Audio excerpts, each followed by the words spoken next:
Oh, howdy all, grab yourself a drink. It is time for some Path of Exile 2 discussion.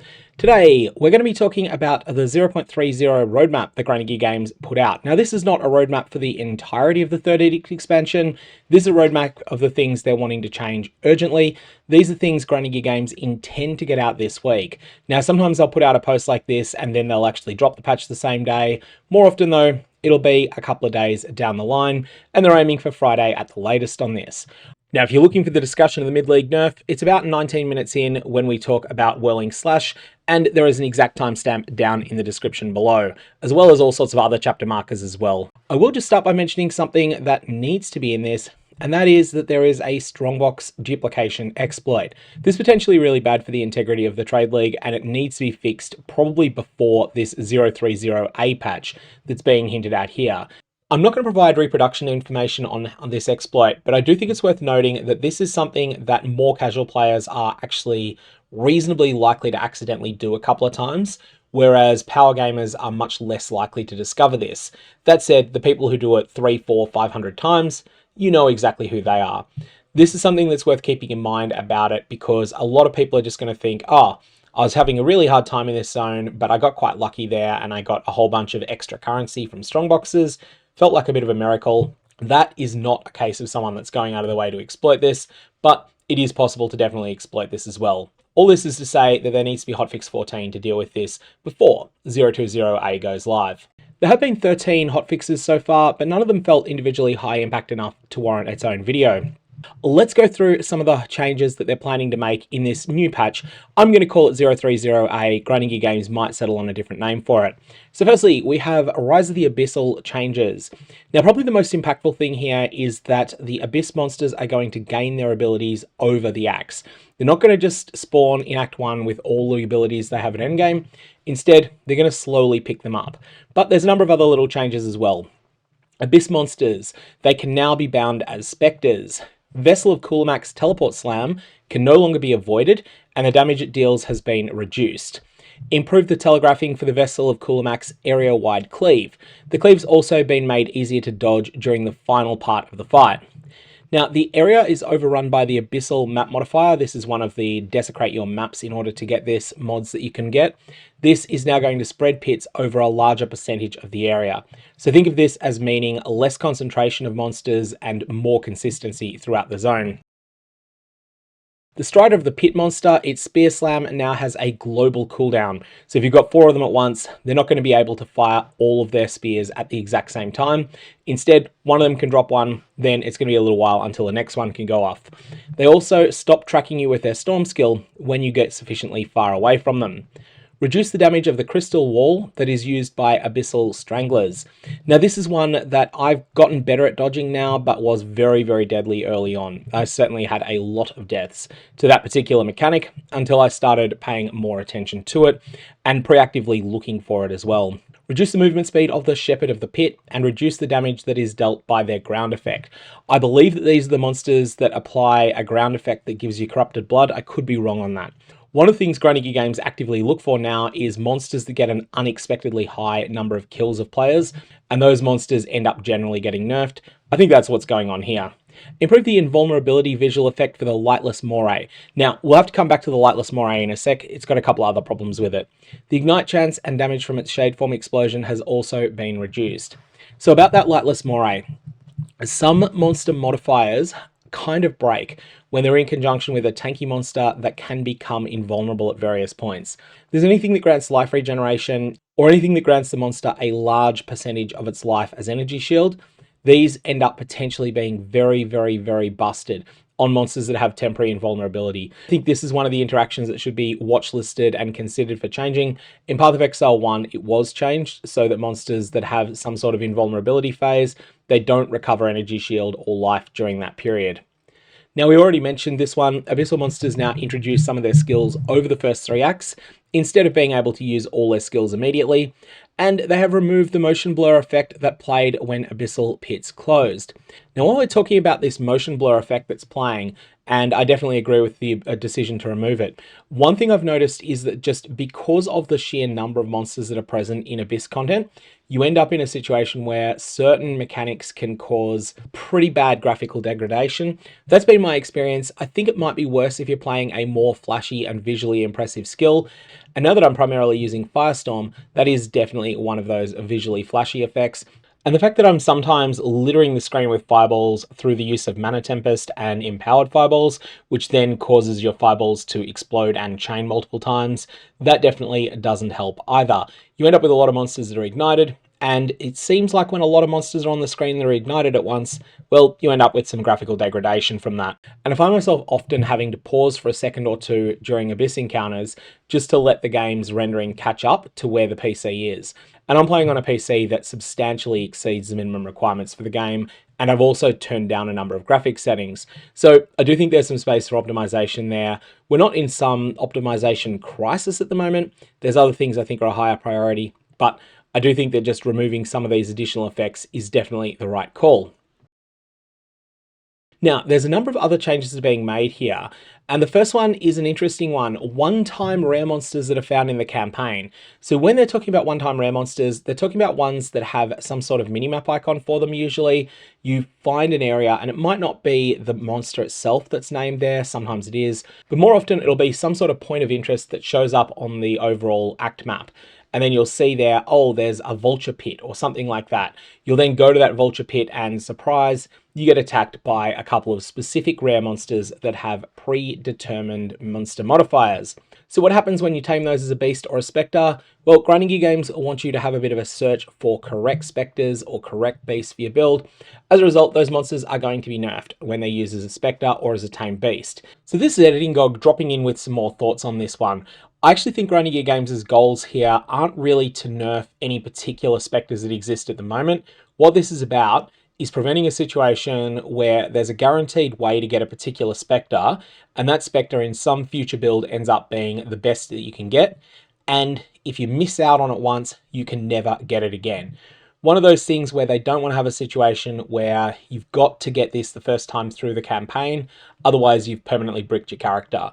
That is what I think they're doing here. Now, there's a few other things in the campaign where there needs to be respec options. This is kind of one of those really hidden ones, and so I think it's a good thing that they're doing this, but there are other respec options that need to be made available as well. You'll no longer remain locked onto enemies while sprinting. This improves cases where you would sprint away from an enemy, then unintentionally turn around to use a skill targeting that enemy. This is a moderate improvement. It's not the most urgent change to sprinting. Sprinting, I think, has been a fantastic mechanic, but the main thing that causes it to be annoying is collision detection with minor terrain features. If they can fix that, then sprinting will go from the A- tier feature that it is now to an A+ or even S tier feature.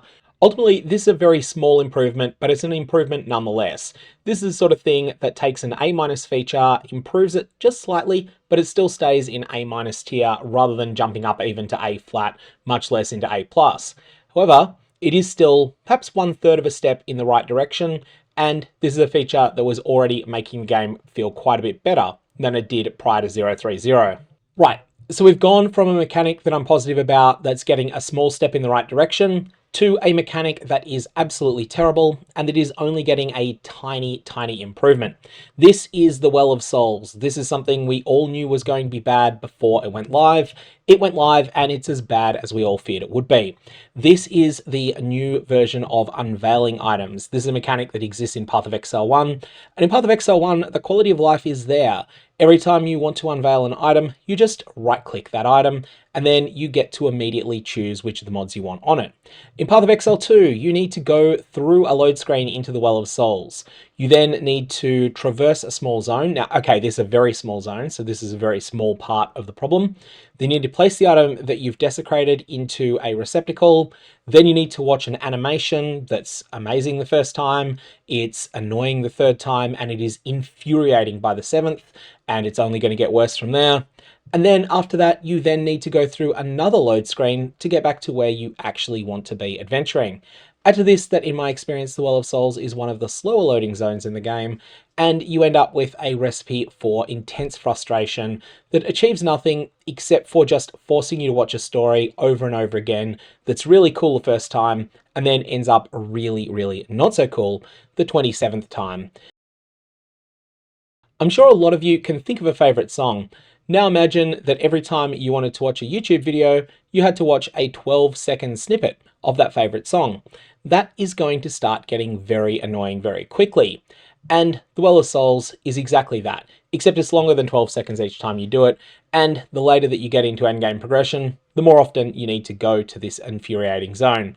Ultimately, this is something that we should only be doing once ever on a character. That way, it's going to be cool.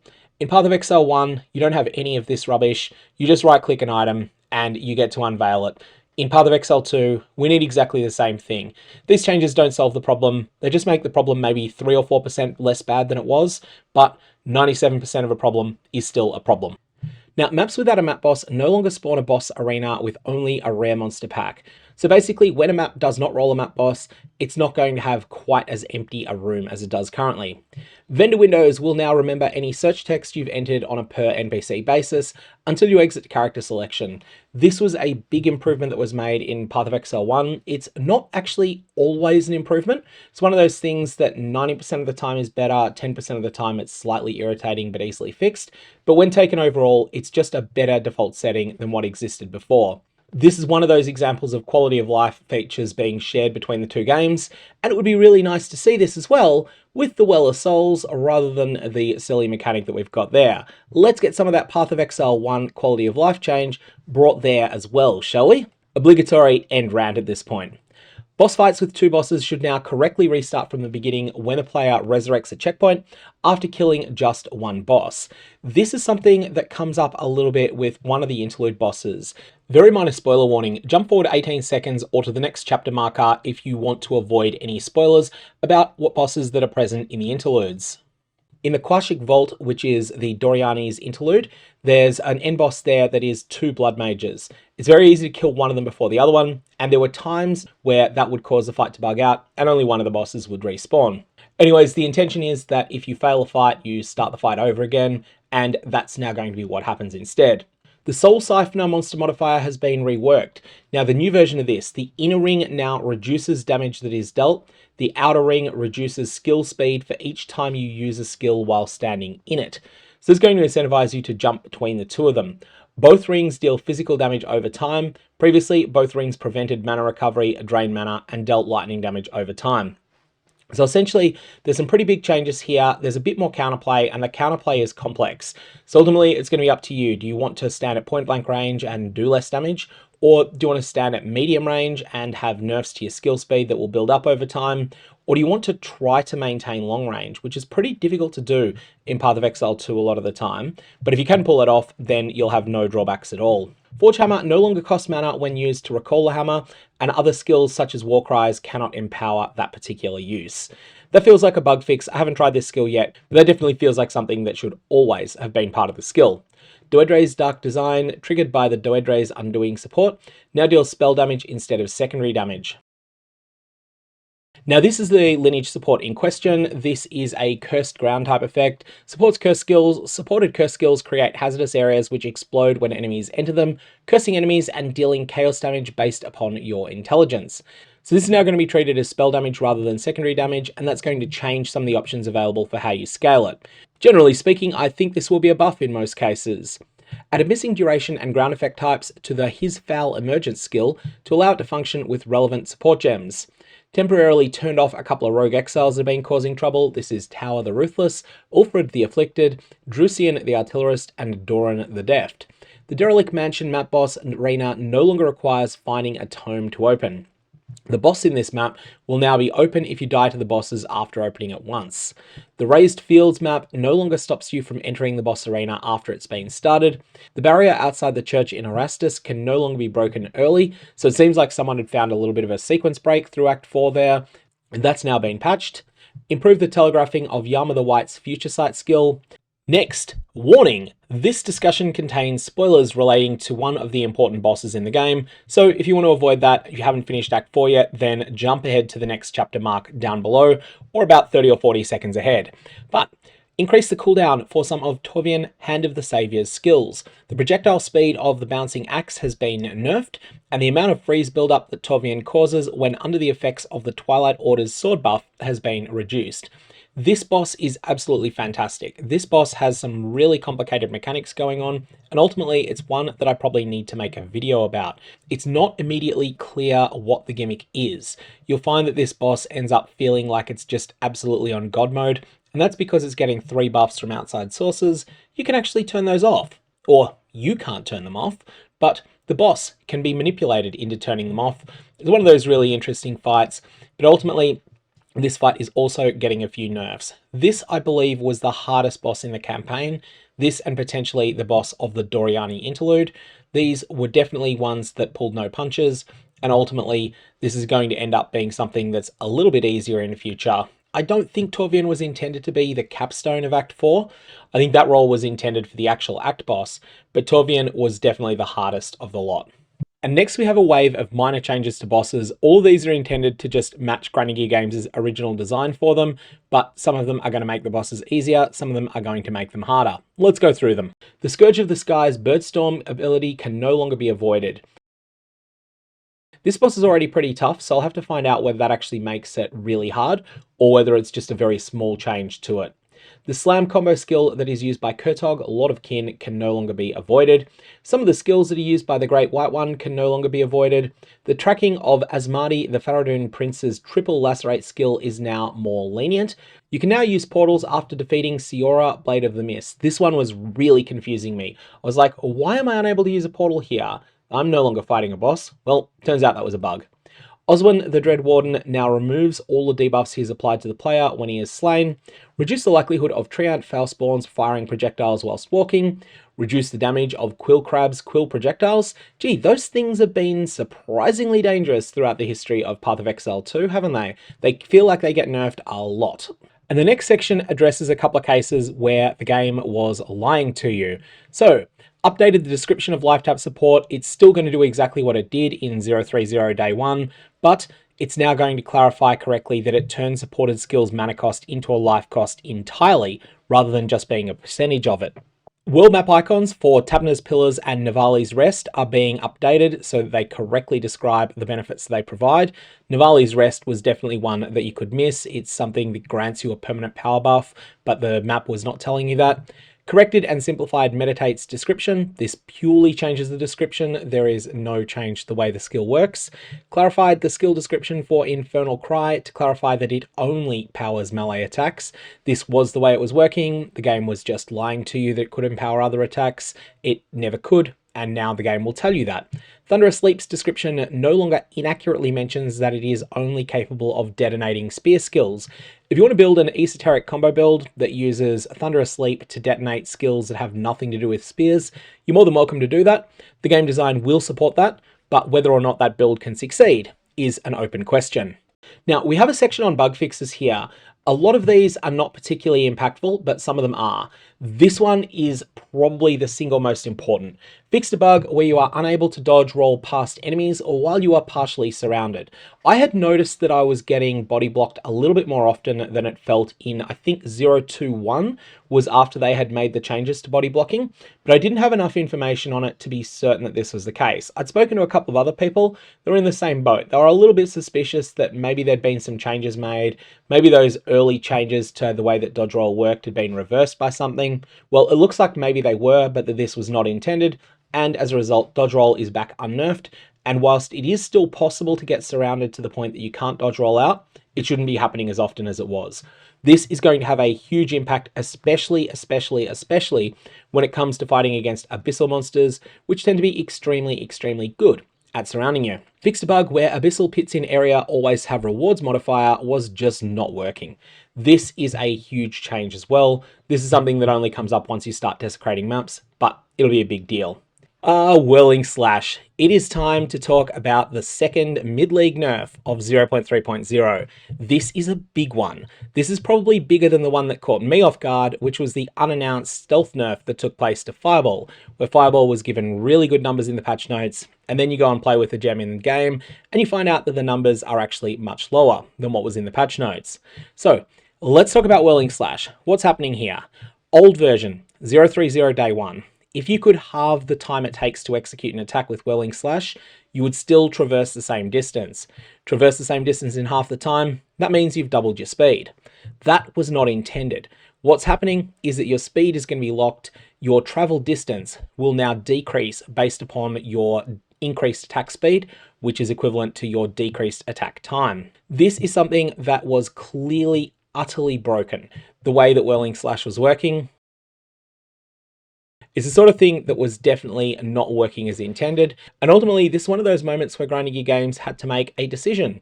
Do they repeat the mistakes of 0.2.0, where you either played Vault Support and Lightning Spear, or you were bullied out of being able to trade effectively by people that did, or do they do something new and do something better? And that's what they've decided to do. Here, they've picked up that something is completely overperforming, this time actually due to a bug rather than just wrong numbers, and they've gone and crushingly nerfed it. I do think in a situation like this though, Whirling Slash gems should be able to turn in somewhere in order to get back your Jeweler's Orbs that you might have spent on them, and also in order to get back an uncut skill gem. Some of the investment that's been made, and also people that had Whirling Slash in their builds should probably be granted a full free tree respec, because that's something that makes it a lot easier to rebuild after a change like this. That said, hopefully this is signifying a new direction for early access, where they're willing to admit, we stuffed up and we're gonna fix it. I think with 0.2.0 there were a lot of problems. The early problems related to loot, but those were comprehensively solved by the time that patch 0.2.0H came around, and definitely by the time 0.2.1 came around. Why didn't people come back? It's because by then, there was a one build meta that was going on. It really was Lightning Spear Vault Support, so much better than everything else that it was just oppressive. And ultimately, whilst you didn't have to go with the crowd, there were economic consequences to choosing not to do so. People thought, you know what? I'll just sit this out and wait until there's a better league in the future. Hopefully we start seeing this a lot more often in the future. If grinding gear games make a big stuff up when it comes to balance, they're actually willing to fix it rather than letting it fester up for an entire league. I am definitely all for that, even if I did get caught up in the early league Fireball nerf. Fixed a bug where Spectres and Tame Beasts could sometimes benefit from out-of-combat life regeneration while they're in combat. So pretty much all minions have a tremendous amount of out-of-combat life regeneration, so that you don't need to wait around for an eternity in order to get them back up to full life. But for certain monsters, the rider that only is meant to work when the monster is not in combat was not being applied. This was likely to feel like a significant nerf to minion survivability, although it is intended as a bug fix. It's just making them work the way they're meant to. Fix a bug where reloading could fail on crossbows, most notably when weapon swapping. This is the sort of thing that always feels bad, so glad they're fixing that. Fix a bug where persistent skills could not be activated while shapeshifted into demon form. This is a huge one for certain uses of demon form, so definitely good to see that fixed. Okay, next we have something with Brutus's Brain. This is another one of those lineage supports, and this is a pretty big change because it means that an existing combo that some people may have thought was intended, but that definitely wasn't intended, is ending up going to be nerfed. So Brutus's Brain has a text, minions from supported skills take and deal 100% less damage. This is one of the new lineage supports. It's endgame only drop anywhere loot. And so it causes supported minions to take no damage, but it still works with damage that has been redirected from you. So damage from hits is taken from your damageable companion's life before you, from the Starconger's Head unique helmet. This is not intended to work because with Brutus's Brain support, the minion ceases to be a damageable companion. Fix a bug where increases to Frostbomb limit was not functioning correctly with Spell Cascade support. Fix an issue where the Citadel support was not obtainable. So here's Citadel. This is in the Fortress category, and it supports skills that create walls in a line, causing them to instead be created along a fissure, at the expense of damage and at the expense of area of effect. Now, if you want this gem when it becomes available, you might find it's expensive, and the reason for this is that there's people have a bunch of currency to throw around, and some of them will want it straight away. All you'll need to do likely is wait a couple of days. None of these Lineage supports so far are crazily expensive. Some of them are moderately expensive, but none of them are off the planet expensive. The way that in Path of Exile 1, Awakened in Power is incredibly expensive. Or in Path of Exile 1, even Awakened Multi-Strike can be incredibly expensive. None of them are at that level yet, so Citadel might actually start at that level, but then pretty quickly fall down unless it's much rarer than the others. Fixed a bug where Defy 2 support was only disallowing Insufficient mana from preventing the use of supported melee attacks rather than any supported attacks. So this is now going to work for attacks that are not melee ones. Okay, so the next line of text in the patch notes is a pretty significant change, albeit not one for endgame characters. This is a very minor nerf to Deadeye leveling. Fix an issue where the twin bow's attack speed was unintentionally higher than the other bow base types with the same implicit, the dual string bow and the Gemini bow. The twin bow is being brought into line with the others. However, this is where we've got the mistake. In the notes that are written up here for the actual preview of the patch notes, it says it now has an attack time of 1100 milliseconds, previously 1200. This would be a buff if it were correct, but what it actually is an attacks per second is being nerfed from 1.2 to 1.1, so the attack time by default is going from a previous 833 milliseconds to a now nerfed 909 milliseconds. Is this a crushing nerf? Absolutely not. Is this a mild to modest nerf? Absolutely. But Deadeye is still going to remain a very strong ascendancy for leveling with, and it's also going to be clearer that once you get access to the Gemini bow, you are definitely going to want to swap over to a Gemini bow rather than continuing to use a twin bow. Fix a bug where Ember Fusillade, when supported by wild shards, would be able to keep the additional projectiles from a wild shards proc by interrupting it fully firing. This is clearly not intended behavior, but it was one of those things where something unintended was making the skill far better than it otherwise would be. That said, Ember Fusillade is still going to be strong even with this fix. Fix a bug where Resonating Shield, Shield Wall, and Fortifying Cry's shockwaves did not scale with area damage modifiers, so the effect of that is going to be to buff those skills. Next, there is a section that looks like it is a nerf to infusions. However, what's actually intended here is that the game is currently lying to you not about the effects of various nodes, but just about the names of them. Those are now going to get names that harmonize with what they actually do, so that the game doesn't lie to you anymore. Infusions are not getting buffed or nerfed by this change. Fix a bug where Grizzly Pyre from the His Winnowing Flame skill did not describe how much damage it was dealing from consuming ignites on enemies. Fix a bug which allowed Forge Hammer to be used in cases where it should be unusable. I'm actually not sure what these particular cases were. Fix a bug where some map device microtransactions would place you inside the map device when returning from the map, and others were missing their interactable object. So one of those fun things with map device microtransactions, especially the largest ones or the ones that transform the shape of the map device, they were causing a bunch of troubles. Fix a bug where the final Act 4 boss could spawn a duplicate version during the fight. I would have to imagine that that would be pretty deadly if there was a duplicate version of that boss that was going. There's not a lot of room to dodge some of those abilities. Fix a bug where travel skills could not be used in Asmadi, the Faradun Prince's boss arena. That's going to make that fight a lot easier than it otherwise would be. Fix a bug where the Wayward Isle map could sometimes not be completed. Fix a bug where Siora, Blade of the Mist, and Thuriel, the Umbral Wraith, both had lingering damage reduction buffs. So essentially, they were not intended to be quite as tanky as they were. Fixed a bug where defeating Minoki the Chosen in the Jade Isles map did not complete the map. Fixed a bug where the Wetlands map boss was not attacking at all because they were too busy trying to path to a rock that just does not exist. That's one of those funny things that comes up every now and again. Sometimes you just get a bug that's really hilarious. Fixed a few other bugs that related to various map bosses, and then one that I think is going to have a fairly big impact. Fix a bug where some of Mighty Silverfist attacks were not correctly telegraphing that they were unavoidable. Now, this is going to tremendously improve visual clarity because the attacks from Mighty Silverfist that are actually instant death attacks, they are now going to be more clearly indicated because the boss is going to flash red when using them. Fixed a bug where rare monster packs could spawn in invalid locations in the Ragosa and Hidden Grotto maps. Needless to say that rare monster packs that spawn in invalid locations, those are a problem. Fixed a bug where skeletal cobras and Tafoa mystic monsters were missing their monster categories, very, very niche change there. A couple of other very specific changes, and then after that, fixed an issue that prevented you from completing the Grand Quest, a quest, and from obtaining your first 2 expedition skill points if you held a logbook before talking to Danig and obtaining your rewards.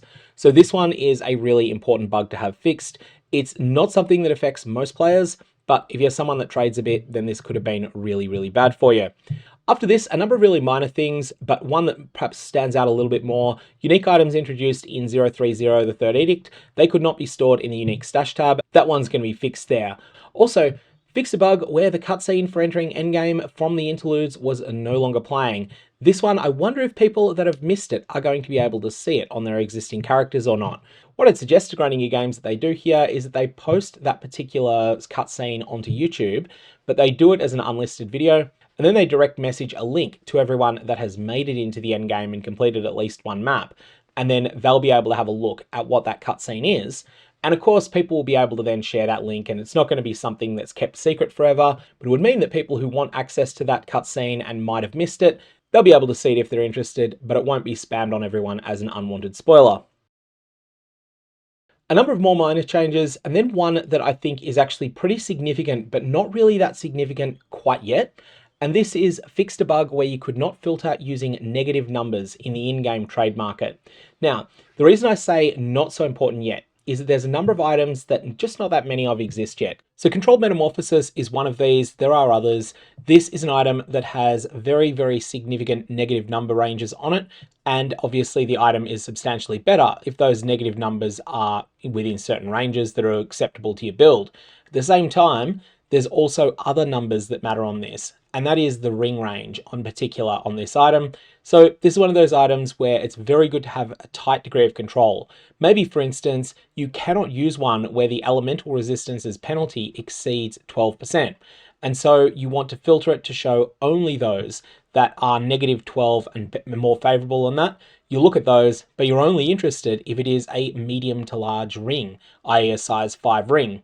So you've got quite specialized demands. Well, now you can use the in-game trade browser in order to find such a controlled metamorphosis, if that's what you're after on your build. After this, a couple of minor things, and then a whole bunch of issues related to technical performance. Desync issues that were coming up when placing a totem or using Earthshatter, and a whole series of client crashes and instance crashes, all of which are an unpleasant experience. But ultimately, performance this league has been fairly good for most people. Anyways, that's what we've got here so far.